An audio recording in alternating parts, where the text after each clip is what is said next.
On this edition of the Correspondents, President Obama proposes a joint operation with Turkey to take out an Islamic State stronghold in Syria.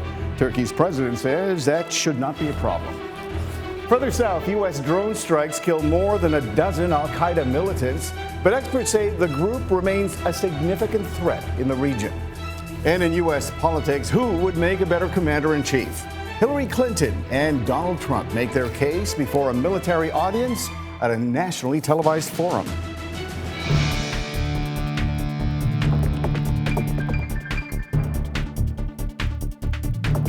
Hello and welcome to the Correspondents on Voice of America. I'm Arcega in Washington. We begin now with the latest from North Korea. Pyongyang confirming on Friday morning that seismic activity monitored near one of its nuclear test sites was in fact caused by a nuclear test. State television announced a nuclear test saying it was conducted to assess the capacity of a nuclear warhead that can be miniaturized to fit on various types of missiles. U.S. Geological Survey and European agencies detected the seismic activity early Friday. Pyongyang gave no warning of its plans to conduct the September 9th test. As expected, worldwide condemnation has been quite immediate. And more than 7,000 kilometers away, high-level negotiations are underway for Turkey to join a U.S. operation to liberate the Syrian city of Raqqa. The city, located in northern Syria, is essentially the de facto capital of Islamic State. The U.S. wants Turkey to take part in a joint effort to recapture the Daesh stronghold, something Turkish President Recep Tayyip Erdogan says, and we quote, would not be a problem from our perspective. Now, Turkish media reports the collaboration was suggested during a sideline meeting between U.S. President Barack Obama and Mr. Erdogan on the heels of the G20 summit in China. Analysts say Ankara sees the cooperation as a chance to hit both Islamic State and Kurdish fighters, whom they consider to be terrorists and enemies of the state. Turkey recently launched an incursion 40 kilometers into Syria to create a buffer zone between the Kurdish-held areas to the east and west of the Islamic State's base in Raqqa. Now, in the meantime, intensive diplomatic efforts are also underway in Europe to bring about a ceasefire in Syria. Now, American and Russian negotiators have been meeting on and off for weeks now in an effort to resolve so-called technical sticking points. To talk about what some of those sticking points might be, we are joined from our London studio by senior VOA Europe correspondent Luis Ramirez. Thank you, Luis. And unless he's already en route to a press conference or ongoing peace talks, we're joined on Skype from Geneva. A beautiful view there with Steve Herman looking at the shores of Lake Geneva. Welcome, international correspondent Steve Herman. Steve, I'm going to start with you in Geneva. State Secretary John Kerry, obviously back for more talks with his Russian counterpart, Sergei Lavrov. Still no agreement on a Syrian ceasefire. How far apart are both sides, Steve? What can you tell us about that? Well, for days, both officials in Washington and in Moscow have been saying that they're very close, that they have made agreements on most things to clear the way for some sort of ceasefire accord, and there are just so-called technical matters remaining. However, we have been informed on the way over, flying from Washington to Geneva overnight, that one of those sticking points involves Aleppo.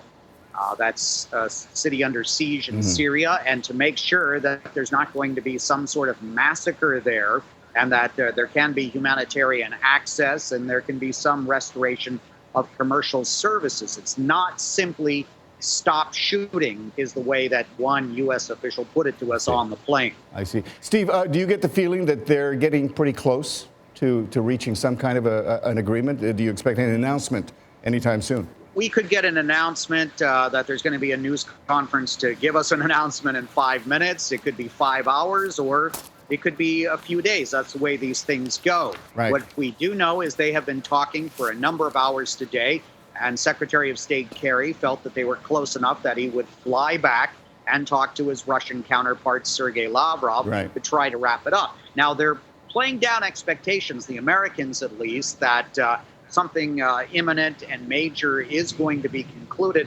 But they say the stakes are so high. You're talking about potentially the fate of millions of people in Syria that they've got to try and go ahead and try to wrap something up here. And let's get Luis Ramirez. And to Steve Herman's point about the millions of lives there that may be at stake.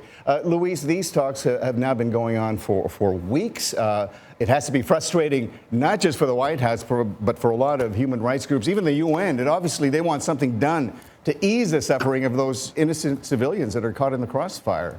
What have you heard? And here in Britain, we're getting reports almost daily from the Syrian Observatory for Human Rights, the group based here in Britain, that talks about daily attacks that are hitting civilians. The most poignant example this week is of Syrian forces barrel bombing parts of Aleppo, neighborhoods in Aleppo, with chlorine. Not the first time it's happened, but certainly it is making the case for something to be done urgently to stop this. Steve Herman, it's, I mean, you've been covering this for a while. It's not going to be easy trying to end 5 years of civil war, especially given the complexity of this battlefield. Russian support, obviously, for Bashar al-Assad. The U.S. wants him out. Do you think that's one of the major sticking points? Does Russia, in fact, backing off on airstrikes endanger that relationship between Russia and Assad? Well, we've been hearing for, I think, a couple of years now that the Russians are going to abandon President Assad. There's no immediate evidence of that. And we also have to remember that even if the Russians and the Americans can work something out here, you have other players who have a seat at the table, so to speak. Sure. We have client militias here, the Turks, the Saudis, the Iranians. And Turkey is being very insistent that there cannot be any sort of deal that keeps the Syrian president in power for any length of time. That is also the firm stance of the Syrian opposition forces who are standing by in London. Now, Luis, I think I was reading one of your reports, and you suggested some U.S. officials, at least privately anyway, believe the Russians may be gaming the Americans to make the administration look bad. Now, could that be a calculation in a U.S. election year, painting Obama and Kerry perhaps as poor negotiators? Well, look, there is no empirical evidence of any such thing going on, but certainly there is a lot of circumstantial evidence. It's all happening in the context, most recently, of Russians hacking into Democratic Party computers. The Russians like to paint the administration as being weak and uninterested on the issue of Syria. They happily point to the fact that the United States maintains only something like 300 special forces in Syria, and that's the extent of its commitment to resolving the issue, at least with its own personnel. And so this plays right into the Russian narrative. It makes the United States seem like it really doesn't care about the Syrian issue. Some analysts here this week saying that really the way the Russians would have it is that the U.S.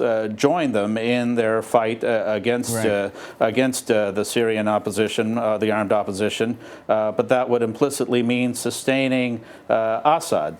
Steve, I've been told to wrap up, but I just want to ask you one more question. I assume you've heard what Donald Trump had to say in the Commander-in-Chief Forum. He heaped praise on Vladimir Putin, denigrated our U.S. military and our president. I'm wondering, in your mind, does that hurt or impact the ongoing negotiations right now? I doubt it's going to have very much effect. Okay. I don't think the Russians are necessarily playing for time to get through to Gotcha. a new administration in early 2017. But obviously, the Russians are aware that politics in the United States, there's a lot of hyperbole and rhetoric, and things can get messy. Okay, but I I hope you're expect right. we'll know within a day or two what's going to happen. Okay, thank you, Steve Herman in Geneva and Luis Ramirez in London. Time now for a quick break. When we come back, U.S. drones continue to pound al-Qaeda targets in Yemen, but are those attacks working? This is The Correspondents on Voice of America.